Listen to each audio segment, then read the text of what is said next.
Leadership. Steenhuisen will launch his comprehensive policy manifesto in a bid to seal his position as DA federal leader. The DA is currently facing leadership challenges after the departure of former leader Mmusi Maimane. Joining us is the interim leader of the Democratic Alliance, John Steenhuisen. John, it's good to have you. Great to be on Newsroom Africa again. Thanks for having me. It's been a busy week for you in Parliament with the debate and the SONA and all the drama that has been going. As I said, it was lit. Certainly.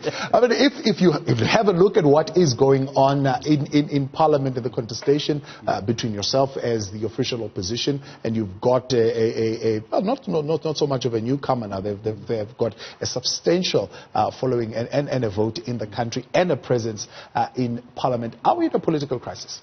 I don't think we're in a political crisis, but I think we've got to decide whether, as Parliament, we're serious about getting to grips with the real issues facing the country, or whether we want to turn Parliament into an arena where politicians indulge in their own issues that affect them.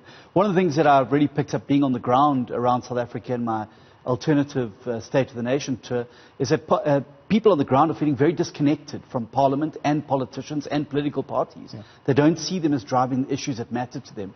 I think we've got to turn Parliament back into an arena of debate where we solve the people's issues, not indulge in this political backwards and forwards thing. Not a single house was built, not a single house was electrified. Nobody got a job as a result of that behavior. Yeah. Did the implosion in the Democratic Alliance, your own party, contribute to that disconnect? No, I don't think so. I don't think we had an implosion. I think we have an electoral setback, and politics moves in cycles, and election results don't have to be fatal, provided you learn the lessons from them and move on and make the adjustments required. And that's what the DA is busy focusing on now, is course correction, getting back on track, and ensuring we get the fundamentals right so that we're able to move forward into the next local government elections with a sense of purpose, knowing who we are, what we are about, and what we want to achieve for South Africa.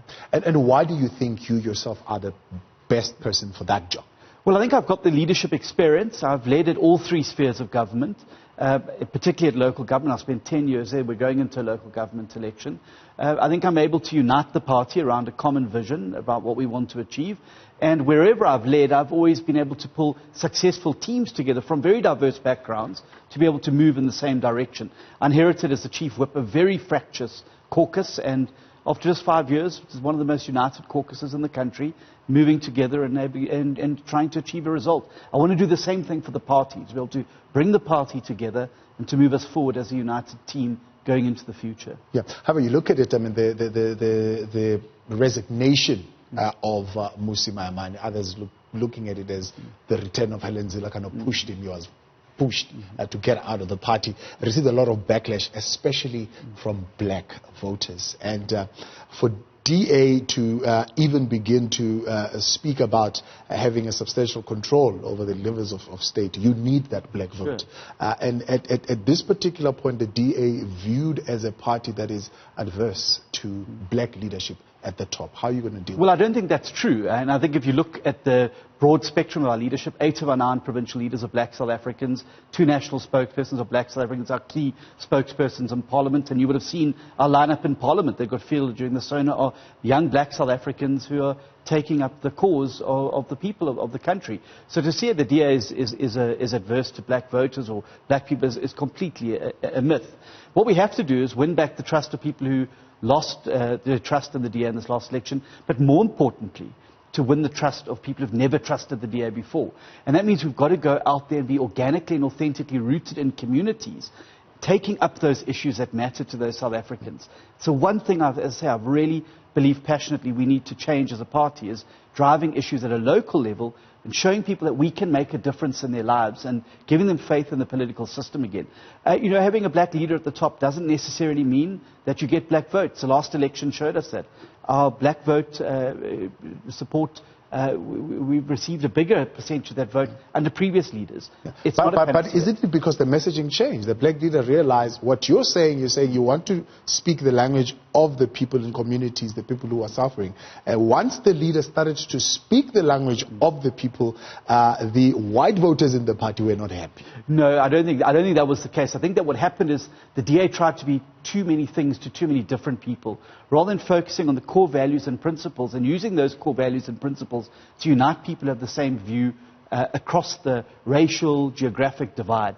I think that people respect the DA. They see the DA as more authentic when we are speaking unequivocally and unambiguously about what we want and what we want to achieve. Trying to tell different things to different audiences doesn't come across as authentic, and we've got to avoid that. We've got to stick to the core values and principles of the party, and that's why this policy conference in April is going to be so important, because it's going to give us the foundational values upon which we can build a campaign and to build a future for the party. So that there are two things in your response to the President's State of the Nation address that you still feel very strongly about, John. One is the scrapping of BEE, and the other one is the land issue on Section 25.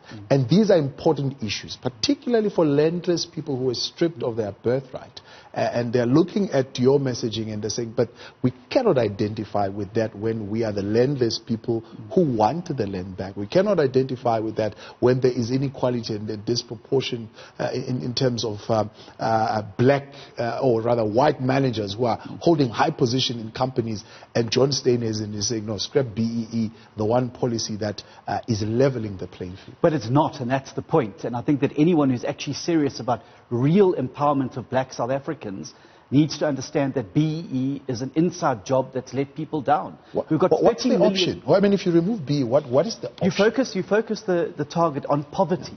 And if we have a look at in South Africa, we have 30 million people who fall under the category of poverty. That's less than 991 rand a month.